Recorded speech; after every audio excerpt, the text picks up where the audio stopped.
Futebolaço, eu sou o Dieguinho. Então, rapaziada, tá entrando no ar mais um giro de notícias do meu, do seu, do nosso Clube de Regatas Vasco da Gama. Você que tá chegando aqui pela primeira vez, se inscreve no canal e ativa o sininho. Mas pra quê, Dieguinho? Para não perder os próximos vídeos, segue a gente lá no Instagram, estamos fazendo um trabalho bem da hora por lá. E deixa o like aí no começo do vídeo, que ajuda a gente bastante. E vamos logo às informações. Bom, galera, teve uma coletiva na Vasco TV hoje por volta de 5h30 da tarde e o Alexandre Pássaro soltou o verbo e tirou muitas das dúvidas da torcida do Vasco sobre alguns temas importantes. Primeiro, vamos falar do atual momento do Vasco, que não é nada bom. O Vasco é o 7º colocado da Série B, a 2 pontos do G4.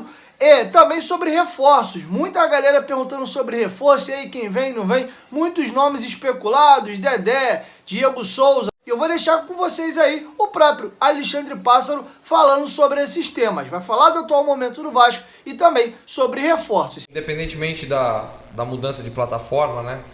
É importante dizer, né, que desde dessa mudança de plataforma de jogo, ou, enfim, desde aquele jogo do Avaí, o Vasco tem, traçando do Avaí para este último jogo do Curitiba, o Vasco tem 62% de aproveitamento, né? Fez uma pontuação aí praticamente um aproveitamento de líder do campeonato. O que ainda nos pesa, o que ainda enfim, nos traz angústia, o que ainda não corrige a nossa conta para cima, são as 4 primeiras rodadas, especialmente os 2 jogos em casa que a gente fez 0 pontos, né? Contra o Operário e contra Avaí, porque contra a Ponte Preta a gente empatou, contra o Brasil de Pelotas fora a gente ganhou, que foram esses 4 jogos onde a gente teve um aproveitamento praticamente aí de 30%. Então, de nada adianta que a gente fique oscilando tanto no campeonato. Agora a gente está com um aproveitamento bom, um aproveitamento de líder do campeonato, e a gente quer manter isso daqui em diante. Sobre reforços, né, eu costumo falar que eu acho, né, e todo mundo achava, e todo mundo continua achando, que a gente tem um bom elenco, né, um elenco bom para a disputa da Série B e dos campeonatos que a gente ia disputar. Isso não foi discussão até a primeira derrota. Aí depois que vem a primeira derrota, é natural que todo mundo questione, quando vem a segunda, quando vem a terceira, é natural que todo mundo questione e todo mundo está no seu direito. Agora, eu disse aqui, repito internamente aqui, o Germán é prova disso nas nossas reuniões, que eu não vejo solução do mesmo jeito que o Vasco vê há tantos anos, né? O Vasco, ele vive, olhando de fora, né, há tantos anos, uma reconstrução infinita. O Vasco todo ano faz time, refaz time, desmonta time, refaz time, e eu não acredito nisso, pelo menos eu, que estou sentado na cadeira de diretor de futebol, exercendo esse cargo aqui, eu não acredito que é assim, sem parar de contratar, que a gente melhora desempenho, que a gente melhora a pontuação, ou que a gente melhora trabalho. Eu acredito que o trabalho que vai nos melhorar. E o Germán é prova disso aqui, nas nossas reuniões eu falo, que independentemente se a gente vai ou não contratar alguém, se vai aparecer uma oportunidade de mercado, se vai aparecer uma oportunidade para a gente, o que a gente quer é que esse elenco aqui, que esse grupo aqui, que esse nosso trabalho aqui possa dar os frutos que a gente tem certeza que pode dar. Então, lógico que a gente vai estar atento ao mercado, lógico que a gente vai estar olhando. Esse momento, como eu disse, é muito ruim, porque a gente tem um mercado muito restrito, é um mercado interno de quem não fez 6 jogos, de quem não está jogando eventualmente nos clubes de Série A. É um mercado muito restrito, mas a gente não está desesperado. A gente não vê uma necessidade desesperadora de reforços. A gente vê sim uma necessidade de ajustes que talvez aumente ou diminua com o passar dos jogos, da janela de transferência, das negociações. Mas a gente tem muita crença no grupo que a gente formou, nos jogadores que a gente tem aqui e no trabalho que a gente realiza. Então, eu não gosto de usar essa história de contratação como muleta. Para mim seria muito fácil, de fato, a gente precisa contratar mais 5 posições e a gente está buscando. Não, eu não quero usar isso como muleta. Ninguém aqui do clube quer usar isso como muleta. A gente quer que isso seja feito se for necessário e se houver oportunidade para isso. Bom, galera, outro tema muito importante também, foi esclarecedor, é o tema de contrato de produtividade. A gente escuta muito falar sobre o tema, mas como é que é feito esse contrato de produtividade? Se o jogador não jogar, ele não recebe nada, é isso mesmo? Dependendo do desempenho, o Vasco pode rescindir o contrato sem pagar nada. Inclusive, muita gente fala, pô, faz um contrato de produtividade com o Dedé aí, já que o Dedé, né, anda com esse problema físico e tal. Então vocês vão ouvir do próprio Alexandre Pássaro esclarecendo um pouco mais como funcionam os contratos de produtividade no Vasco. Mas antes, você que acompanha o canal Futebolaço, você gosta de notícia e informação, não é bem verdade? Eu te apresento apresento o melhor aplicativo de futebol do mundo, OneFootball. Cara, a OneFootball é espetacular. Se liga em todos os serviços que ela te presta de graça na palma da sua mão. Baixando o OneFootball, além de ter notícias do futebol brasileiro e do futebol europeu, você pode assistir a todos os jogos do campeonato alemão de graça. E o mais bacana, você pode personalizar o aplicativo com o seu clube do coração. E toda vez que tiver notícia do Vascão, a OneFootball vai mandar uma notificação na tela do seu celular. Além disso, você pode acompanhar as tabelas, classificações, jogos,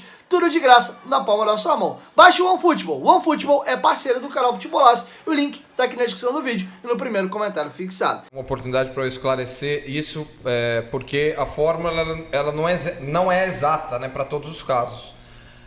O que a gente entende aqui, né, desde que a gente chegou nessa gestão, é que esses contratos por produtividade é natural que ele tenha um fixo mínimo, né, onde garanta ao jogador, ao atleta, enfim, um salário mínimo, né, uma coisa menor.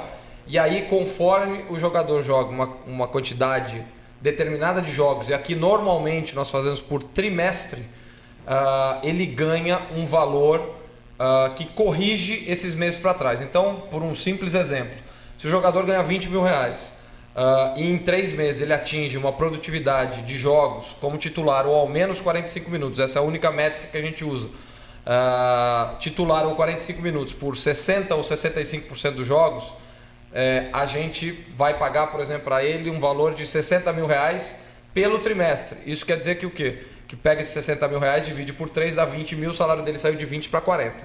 Só que no outro trimestre, se por algum motivo ele lesionou, ele tomou cartão, aconteceu qualquer coisa que ele não pôde cumprir essa mesma produtividade, ele não vai ganhar, ele vai ficar com aquele salário, nesse exemplo, de 20 mil reais fixos, sem bater a produtividade. Isso evita diversos casos que a gente ainda tem no Vasco de contratos antigos, de jogadores onde entra 1 minuto, já conta como um jogo. Aqui no Vasco antes tinha muito caso de por jogos. Então, quando o atleta fizer 10 jogos, ele recebe um aumento de X. Mas às vezes esses 10 jogos, Flávio, ele demorou 3 anos para bater. E desses 10 jogos ele jogou na média 5 minutos em cada um. Isso não é produtivo para o time. Isso não é uma condição decente para que a gente avalie desempenho. Então a gente tem mudado, principalmente no caso dos novos jogadores, a gente tem mudado essa forma, mais ou menos isso, né? A gente entende que a cada 10 jogos, um jogador que joga ali por volta de 6,5 jogos de titular ou ao menos 45 minutos, ele é praticamente um jogador titular, um jogador que joga quase todos os jogos e por isso deve ser remunerado pelo teu rendimento também. Sobre romper contratos daqueles que não jogam, nós temos algumas condições em alguns contratos, como é o caso do Léo Jabá, mas não é o único.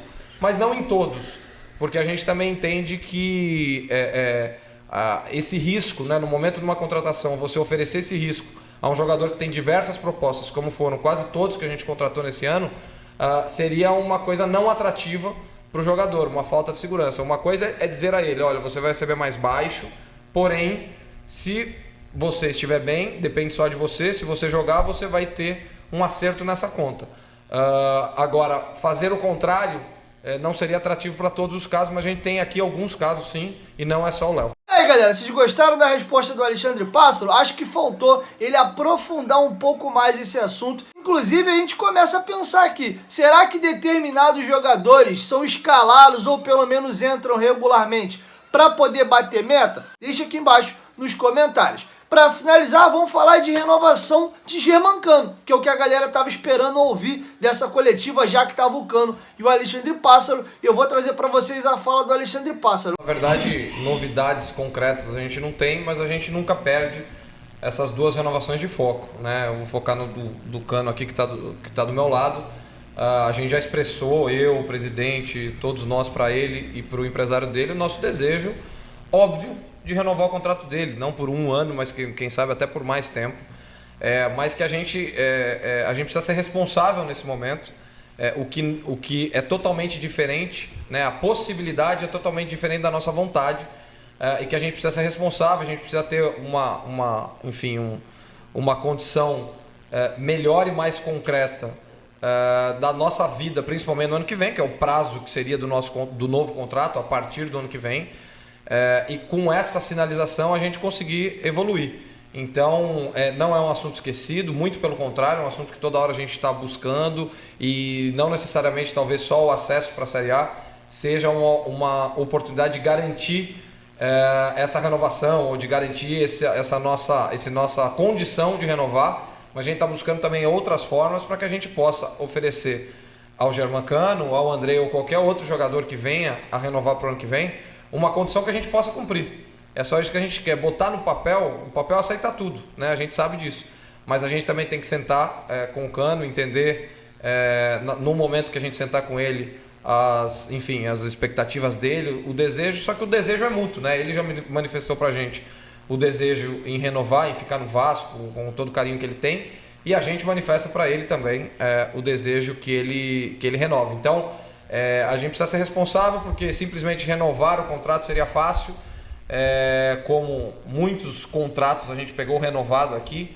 e acabou virando um problema, não só para o Vasco, mas também para aquele jogador que eventualmente não estava tendo as suas condições, enfim, cumpridas ou garantidas. Então tudo isso está no nosso mapa, está no nosso radar, está no nosso desejo diário. Todo dia eu penso nisso, todo dia a gente quer evoluir com isso, e eu tenho certeza que no futuro muito próximo a gente vai evoluir com isso. Bom, galera, é isso. Essas eram as informações que eu tinha para trazer para vocês nesse vídeo. Chegou a ter que dar essa moral, deixa o like que ajuda bastante. E claro, se for sua primeira vez aqui no canal, não esquece de se inscrever e ativar o sininho das notificações, que toda vez que tiver vídeo novo aqui no canal, o YouTube vai te notificar e tu vai sair aqui muito bem informado, beleza? 1, 2, 3, futebolaço, tamo junto, família. E ó, amanhã de manhã cedinho tem vídeo novo aqui no canal. Fui!